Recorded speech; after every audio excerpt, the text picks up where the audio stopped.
Kasama natin si Dayday. Dayday, matagal ka na rin dito sa Hong Kong. Opo, Sen. Tapos ang pamilya mo nasa Pampanga and Parañaque? Opo. At si Nanay nanonood. Yes po, idol niya po kayo. Nanay Lourdes, ikaw talaga unang binanggit ni Dayday. So sana po makatulong kami, hindi lang sa inyong pamilya pero sa lahat ng Pilipino. Thank you sa inyong pagmamahal at loyalty, Nanay Lourdes. So, Day, anong nangyari sa'yo? December 29, 2020, naoperahan po ako sa Queen Elizabeth. I was diagnosed Dito po. yun. Opo, diagnosed po ako ng left breast cancer, stage 3C. Ang sabi po ng doktor ko, onting hakbang na lang, pupunta na ako sa hukay. Pasalamat pa rin ako sa Diyos na agapan. Sinabi ko po siya sa amo ko. Supportive naman yung amo mo. Opo, kasagsagan po ng pandemic nung time na yon. Hindi ka basta-basta pupunta ng hospital or sa clinic. Pero nagka-problema ka kasi you were getting assistance from OWA? Yes po. Oo. Pumunta po ako ng OWA. Nasa social justice po ako that time. Binasa ko po yung mga medical records ko, kinuha nila at kinopya. Ang sabi, sila ang magpo-forward sa Pilipinas after 3 weeks. Kuha po ako ng authorization letter. Ang sinulat ko, yung asawa ko po. And then what happened after that? Nga. Walang notice sa'yo Wala po. na denied or hindi dumadating or ano? Wala po. Pero may record yung OWA, of course, dahil membro ka. So meron silang address mo dito sa employer at kinukuha ba nila cellphone nyo? Pag Yes po, kayo? kinukuha. 2020 yon. Nung naoperahan po ako. Oo, tapos nung humingi ka ng tulong, 2021. 2021. Opo. Thank you po sa DMW. May nakapagsabi po sa akin dahil sa mga cancer patients, yung DMW nagbibigay po ng subsidy.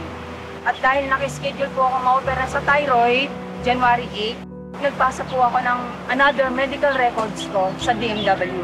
And thank God, nag-grant po ako. Napaisip ako, sa DMW, na-approve yung mga medical records ko. How come sa OWA, missing ko, hindi ako nakatanggap? Ayon sa asawa ko, na walang tumawag, wala sa na-receive. So pumunta po ako sa OWA, doon ako nag-iiyak. Nakalbo na ako lahat-lahat, bumalik na yung buhok ko lahat-lahat. Bakit po? Missing ko, wala akong nare-receive ng financial assistance. Yun ang sabi ko. Nung pumunta ulit ako, tinatawagan ko itong asawa ko, tinatanong kung may tumawag. Wala daw. So, umakyat ulit ako ng OWA. December 17, tumawag ang OWA Hong Kong. Ma'am Josie, nag-reply na po ang OWA Region 2. Ang sabi, Moises Valenciano, receive 2021. Nagulat ako. How come 2021? Naka-receive nang wala akong nalalaman, walang nag-reach out, ni isa na nakatanggap pala ako. Para akong napahiya at nasaktan at the same time. Ang tanong ko, ano pong assurance or legal na action ang maganda kong gawin na mapunta sa pangalan ko na hindi niya pwedeng ibenta? Do, conjugal property ko. Diba? Dahil kasal kami. Kailan ba kayo? Alala mo ba? June 28, 2019. Kasi kung 2019 na kayo kinasal, ang tawag nga doon ay absolute property. Ibig sabihin, yung sa'yo ay sa kanya, yung kanya ay sa'yo. Iwalay natin yung, yung usapin sa OWA. Unahin ko muna yon. Punta tayo doon sa karapatan niyong mag-asawa. Unang-una kasi, tama ka, sa inyong dalawa yon. Yes po. But gusto ko i-emphasize, ang unang paggagamitan ng property ng mag-asawa ay support nyo. So, di ba? So, kung may sakit siya o may sakit ka, hindi pwedeng sabihin, ay, ayoko ibenta. Mauna yung sasakyan ko kaso may sakit ka. So, it goes to the support. Yung property na yon sa inyong dalawa at sa batas, may hierarchy yan. At yung mataas dyan, yung support ninyong mag-asawa. Okay, una natin gawin, makipagpanayam tayo sa LTO. Kung yung rehistro mismo na sa inyong dalawa, kasi ang tinatawag doon, Dayday, yung notice. Pagka may notice sa isang tao na hindi sa kanya yon or may kasosyo at binili mo, bad faith yun, mababawi mo. Okay. Pero kung walang notice sa kanya, syempre malay ba niya? Pero pag nasa rehistro kasi o nasa titulo, ang tawag doon, notice to the whole world. Oh. Diba? So, pag tinignan ko tong bahay na to, uy, ang ganda. Kausap ko si Atty. Raf o si Atty. Matt, uy, biling ko to kasi pagkato ko sila nandun. Pag hindi ko tinignan ang titulo at nakatitulo pala kay Dayday, pwede mo ako habulin. Kasi notice yon sa buong mundo.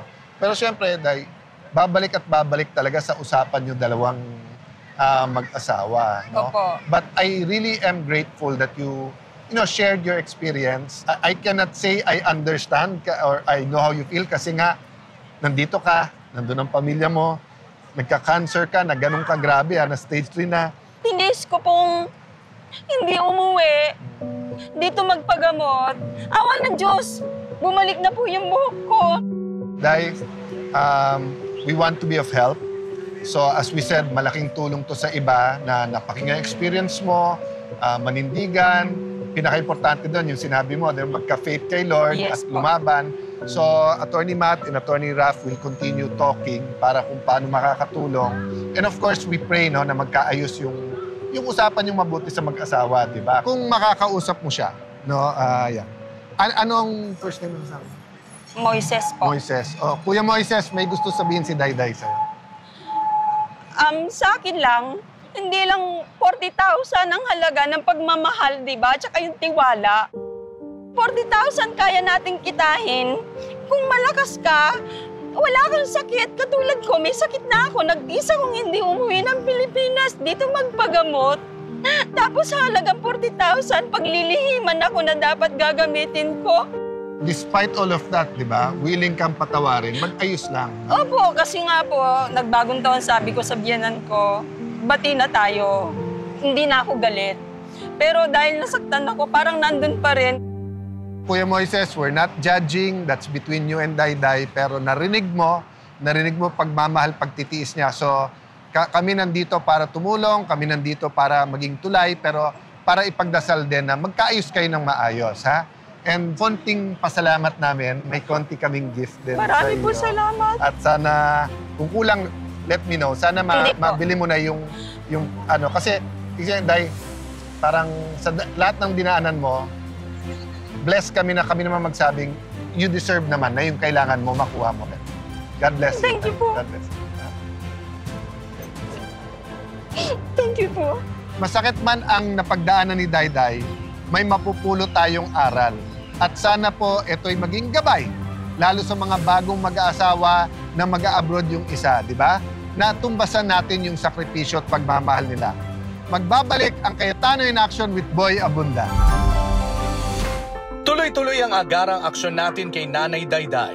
Nasa Hong Kong pa lang, natanggap na niya ang post-mastectomy prosthesis at mga prosthesis bra para maging mas normal tignan ang kanyang kanang dibdib kahit na operahan na. At sa Cayetano in Action, panalangin din namin ang tuloy-tuloy mong paggaling, Nanay Dayday. Nakuha ko na po. Maraming salamat.